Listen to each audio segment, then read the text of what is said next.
Hi everyone, my name is Leonardo Giani. I'm a postdoctoral fellow at the University of Queensland. And today I would like to present you some of my recent results on the topic of large-scale structures of the universe. This is a talk for Cosmology from 2024, and I hope you will enjoy it.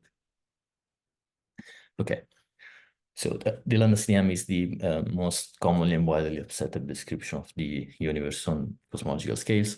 It describes remarkably well a plethora of unrelated cosmological observations. And if you're not completely convinced, I recommend to appreciate for a second the plot in the bottom left of this slide.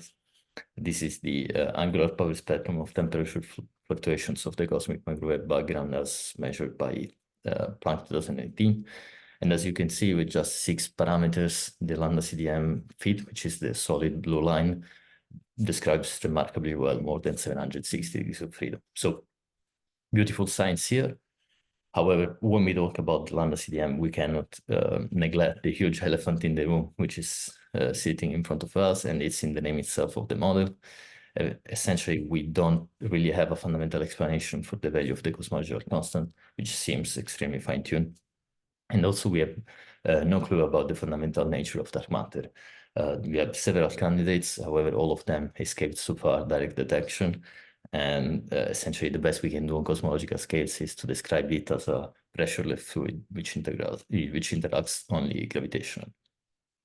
So these are fundamental problems. We have been knowing them for more than 20 years, essentially.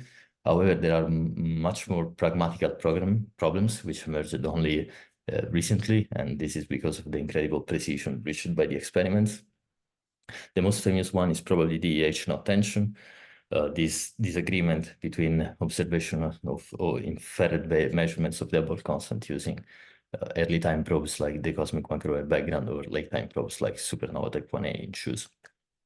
And on a similar vibe, there is the sigma 8 tension. Sigma 8 is a parameter that measures the amount of clustering on scales of 8 megaparsec. And again, late time and early time probes disagree in the sense of free standard deviation. There is also some emerging evidence that is challenging the cosmological principle. A nice review that describes all of this is Disalluri et al. 2023. Cosmological principle being essentially the model building assumption of the Lambda CDM that the universe is homogeneous and isotropic on sufficiently large scales on a statistical sense. Also, recently it has been noticed that the measured value of the bulk flow, meaning the average velocity of the universe in spheres around us, is much larger, anomalously larger compared to the value predicted by the Lambda CDM model in linear theory. And I couldn't include everything in these slides, but there are also CMB anomalies itself, like only in the CMB map. For example, for some reason, the quadrupole and the octupole seems to be aligned in the same direction, which is called the axis of evil. It could be a coincidence, it could be physics. There is a asymmetry in the power invariance of the temperature power spectrum in the northern and the southern hemisphere. Planck itself seems to prefer a spatially curved universe rather than a flat one. So some anomalies in the CMB, but also some anomalies in more late time measurements. For example, the dark energy surveyor 5 type 1a supernova combined with BAO measurements from the dark energy spectroscopic instrument collaboration show that if you fit a dynamical time evolving dark energy with an equation of state parameter that can go phantom, this fit seems to be preferred compared to the Lambda CDM. So clearly very exciting stuff coming out. And I will summarize the status of the Lambda CDM given all this evidence using the word of Winston Churchill and making this comparison between Lambda CDM and democracy. I would say that it's the best we can do at the moment, but it's far from being perfect. And if we want to push further our understanding of the universe, I recommend we try to follow the advice of Steven Weinberg. And essentially, we look for the mass. In the mass, we have, I think, the best chance of finding hints for new physics. And in my humble but biased opinion, the mass at this moment is in the cosmic web. We know that the cosmic web contains an incredible amount of cosmological information. However, we currently lack a fundamental understanding of modeling of those nonlinear scales. And so part of this information is at the moment not accessible to us. So what's the status of the cosmic web history or description right now? Well, we know that the cosmic microwave background sets the initial condition for the cosmic web to be extremely isotropic. And so we know that initially fluctuations in the matter field need to be very small. This means that we can use essentially linear theory to describe the evolution of this perturbation, at least initially. And if you plug cosmology or perturbation theory linear order in the Einstein field equation, you find that this perturbation grows with time. And so in some sense, describe this formalism predicts that at some point will not be capable anymore of describing the evolution of structure. So essentially linear theory predicts its own failure at some point, as showed in this animation in the left. So essentially we need to consider seriously our modeling of nonlinear scales. We have essentially two approaches to this modeling. One is to use analytical solution, which are based on some strong symmetry assumptions, and then extract some physical understanding from them. Or we can use simulations. We can simulate the cosmic web with this information and try to infer some statistical properties of the cosmic web and interpret them, for example, using effective field theory. So concerning analytical solution, the most known and studied is probably the spherical collapse, which essentially describes the collapse of a spherical underdense or overdense shell in an otherwise flat Friedman universe. Now, as we can see, the linear theory and the analytic solution, which are the green and red line respectively in the plot, agrees in the beginning, but eventually the full analytic solution will not expand with the background, will reach a maximum extent, spatial extent, and then begin to collapse. So we can ask, is the spherical collapse something realized in nature, or is just a purely mathematical abstraction? Well, I argue that it's very difficult to see these spherical clusters, spherical dark matter halos in the optical band, because unfortunately we cannot see directly dark matter. However, if you use a more continuous tracer of the dark matter distribution, for example, X-ray, you start to see in the sky these almost spherical blobs. And so I will conclude that the actual nature has some sort of spherical collapse as a realistic physical system. Now, the Zeldovich solution is kind of a opposite case with respect to the spherical collapse, which is somehow isotropic in all the directions. The Zeldovich solution instead describes the perturbation, one-dimensional perturbation of the Friedman background. So this is the metric describing your inhomogeneity, and in the beginning lambda is small because CMB is very isotropic.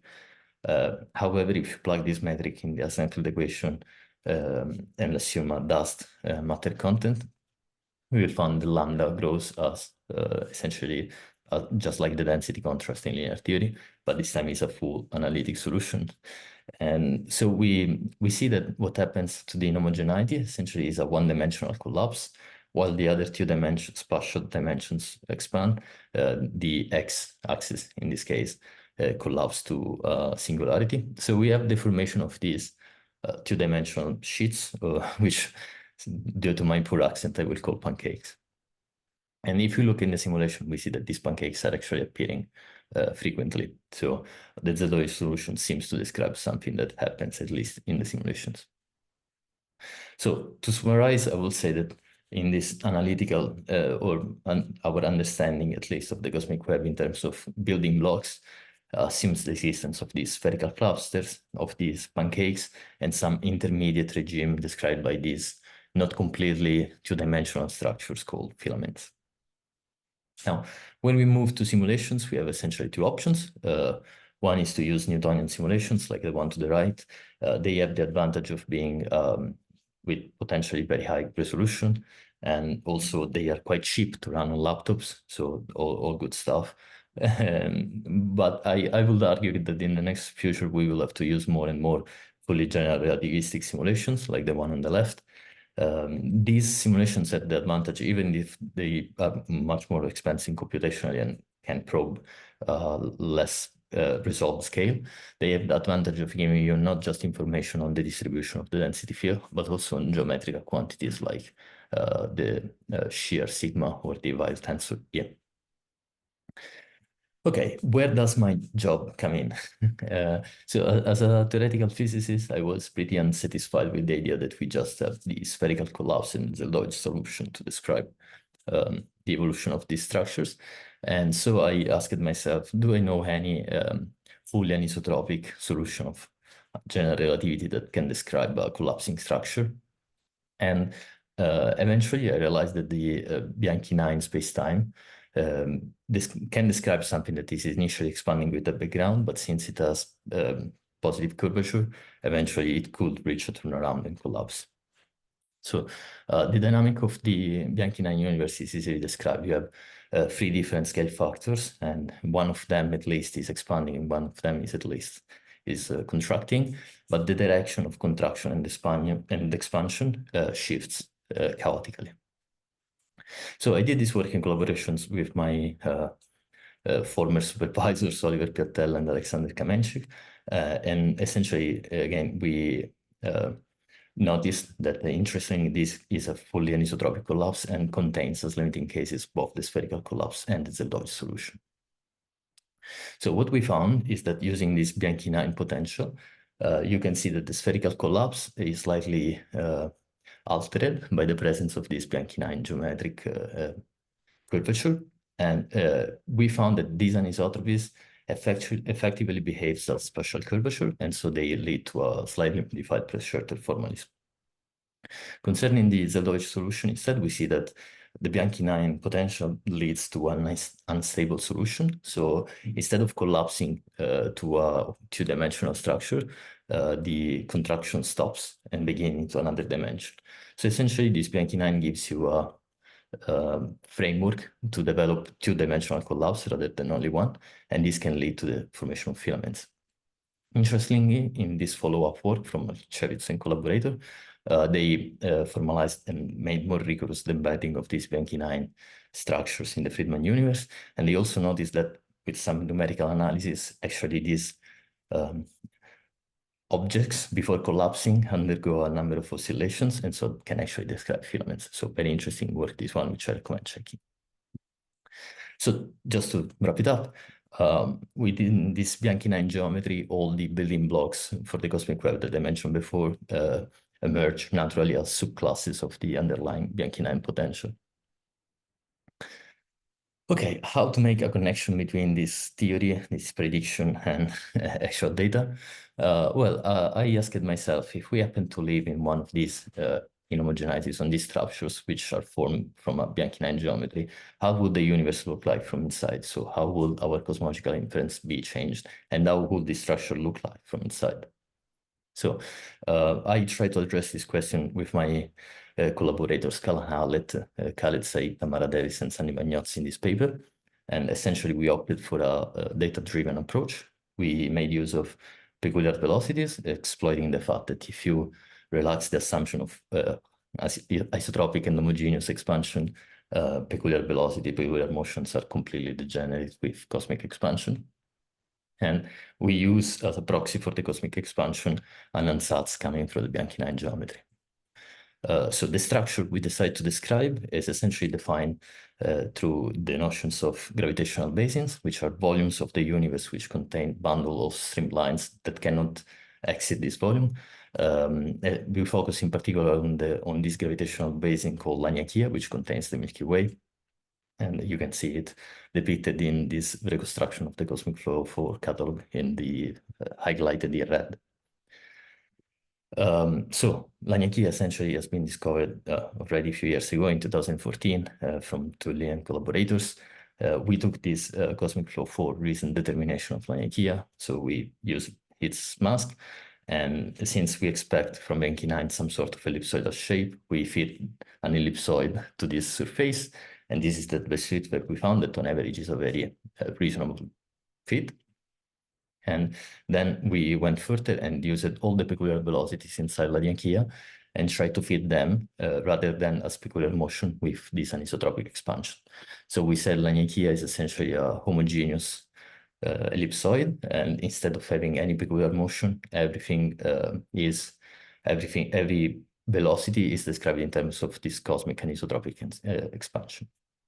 And when we fit this triaxial model, we found that two scale factors, so two major axes of the ellipsoid are contracting and one is expanding. And as you can see here in this plot, the red correspond to the expansion axis and the blue to the contraction.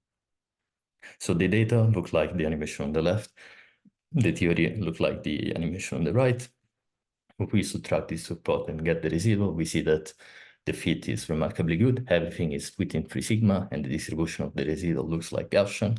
It's not completely random, as you can see in the animation to the left, and this is due to the fact that probably there's some internal substructures which is not captured by the assumption of a homogeneous ellipsoid. So we went further and asked ourselves, okay, since the fit is good, what does predict the existence of this triaxial expansion for cosmological observables? And this is what we have done in order to quantify it. We recompute comoving distances, allowing for this different triaxial expansion inside Laniakea. And then we compute the correction induced on some observable quantities, like, for example, luminosity distances. And we compute this correction for all the supernovae in Pantheon Plus. This is the plot to the left and to the right, containing the one in the range between 0.023 and 0.115 and 0.15, the one used by the Schultz collaboration to measure H0. And this is the histogram of this correction. You can see that they are much more important for nearby sources than supernova far away from us in the Hubble flow. And if we compute H0 again, we found a shift of 0.5 kilometers per second per parsec. The interesting thing is that the shift is in the opposite direction to the one needed to solve the Hubble tension. So de facto, it seems that the recreation from Laniakea worsened the Hubble tension. Okay, so to summarize, I tried to convince you that this Bianchi-9 model can be an effective description of large-scale structure, or at least their evolution. And so the universe is not made up of spherical clouds, but almost elliptical ones. And that our cosmological inference might actually be biased by us, by the fact that we live in one of such structures. And so we actually need to pay a lot of attention on how we model the local universe and its impact on our cosmological inference. Thank you very much for listening to me. I'm looking forward to the follow-up session. If you have any questions, please bring it to me, and I'm excited, looking forward to this conference. See you soon.